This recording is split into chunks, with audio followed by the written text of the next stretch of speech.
আপনি জন্মদিনে কি করেন? হ্যাপি বার্থডে টু কুটকুট, হ্যাপি বার্থডে টু ছাগল। এই হ্যাপি বার্থডে আর ডেড বার্থডে যারা পালন করেন তারাও শিরক করেন। এগুলো পালনের কোনো সুযোগ ইসলামে নাই। ভণ্ড ধর্মের ভণ্ড রিচুয়াল, যাদের ধর্মীয় কোন অনুশাসন নাই, এ সমস্ত আজাইরা কাজ তারা করে।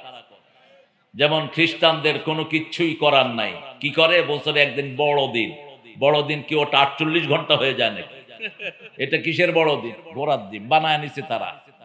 বড়দিন পালন করে কোথায়? ডিসেম্বরের 22 তারিখ, 25, 22, যখন সমস্ত পৃথিবী বরফে ঢাকা থাকে। আর ওদের বাইবেল বলছে, when Jesus born, the day was sunny, all the animals were grazing outside.